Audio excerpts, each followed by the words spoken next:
এদিকে প্রধানমন্ত্রী শেখ হাসিনাকে আবারও দায়িত্ব ফিরিয়ে দিতে উঠে পড়ে লেগেছে জাতিসংঘ। দীর্ঘ 1 মাস ভারতে অবস্থান শেষে জাতিসংঘের ৭৯তম অধিবেশনে যোগ দিতে নিউ ইয়র্ক পৌঁছেছেন প্রধানমন্ত্রী শেখ হাসিনা।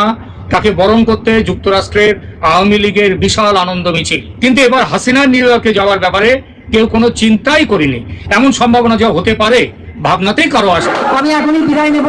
আসলে আমার নিজেরও একটু ইনফ্লুয়েঞ্জাতে ভুগছি। দর্শক শ্রোতা, অবশেষে শেখ হাসিনাকে এটা কি বললেন জাতিসংঘ। দর্শক শ্রোতা, এই দিকে তাহলে কি ডক্টর ইউনূস সরকার আমাদের কি অবৈধ? অবশেষে কি হতে যাচ্ছে? জাতিসংঘ থেকে যেই সিদ্ধান্ত দিলেন এবং অবশেষে অনেক তথ্য উঠে আসলো, যেটা শুনলে আপনারা সবাই অবাক হয়ে যাবেন। আজকে ভিডিওটি খুবই ইম্পর্টেন্ট ভিডিও, যার কারণে সম্পূর্ণ ভিডিওটা না টেনে দেখতে চেষ্টা করবেন।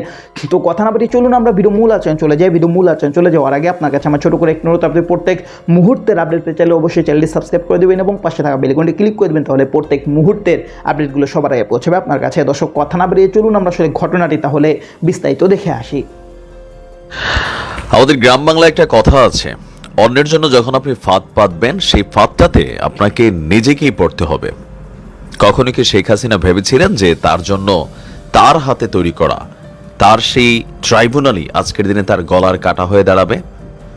খেয়াল থাকার কথা যে মুক্তিযুদ্ধের যেই বিতর্কিত যে চ্যাপ্টারগুলো ছিল, মানে বিশেষ করে প্রকৃত রাজাকার যারা, তাদের শাস্তির জন্য আপনার সারা বাংলাদেশের মানুষের মধ্যেই একটা চাহিদা ছিল, আকাঙ্ক্ষা ছিল। কিন্তু সামহাও এখানে নানান ধরনের পলিটিক্স ঢুকে গেছে, আর যুদ্ধ অপরাধী ট্যাগে অনেকগুলো মানুষকে ফাঁসি দেওয়া হয়েছিল, আর তাদের ফাঁসিকে অতি দ্রুত কার্যকর করার জন্য আপনার আন্তর্জাতিক বিচার ট্রাইব্যুনাল গঠন করেছিল শেখ হাসিনা সরকার।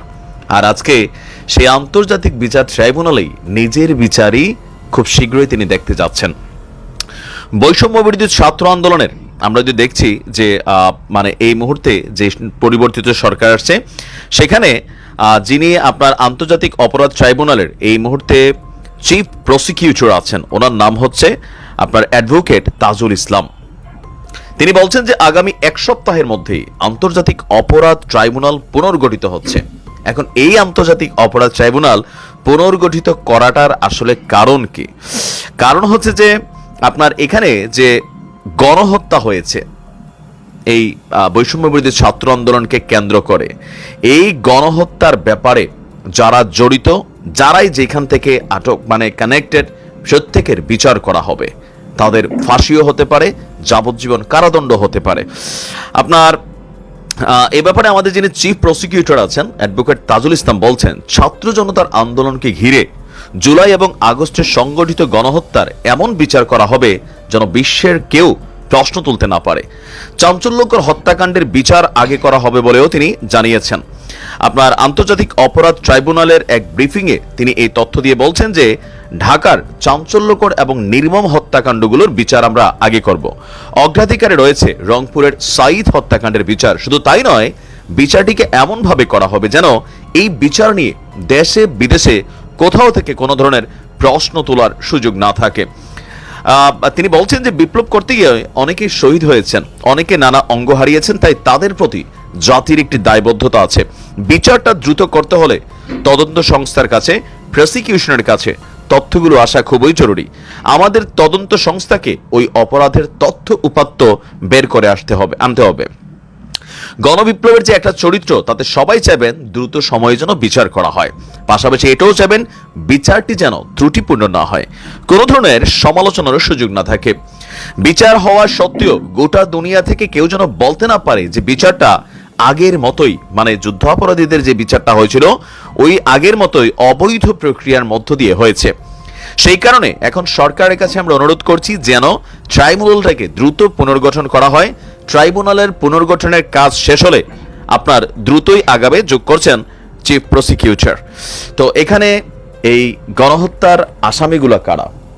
99.99% হচ্ছে আওয়ামী লীগের যারা একদম টপ লেভেলের, শেখ হাসিনা সহ যারা বিভিন্ন নেতাকর্মীরা আছেন, পাশাপাশি প্রশাসনেরও অনেক মানুষ কিন্তু এই অপরাধের কানেক্টিভিটিতে তারা জড়িয়ে যাচ্ছেন।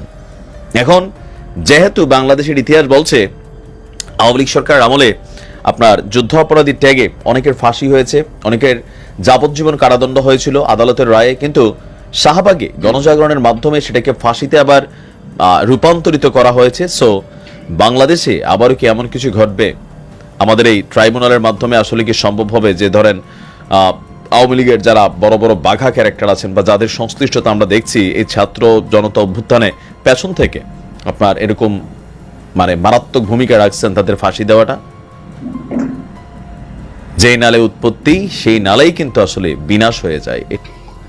তো দর্শক, আপনার ভিডিওটি দেখলেন, ভিডিও দেখে যদি আপনার কোনো মন্তব্য থাকে তাহলে অবশ্যই কমেন্ট বক্সে আপনার মূল্যবান মন্তব্য জানিয়ে দিবেন। দর্শক, এখন আমরা পরবর্তী আরেকটি ভিডিও দেখব যেটা দ্বারা আমরা আরও কিছু তথ্য আমরা জানতে পারবো। দর্শক, চলুন আমরা সেই ভিডিওটি বিস্তারিত দেখে আসি।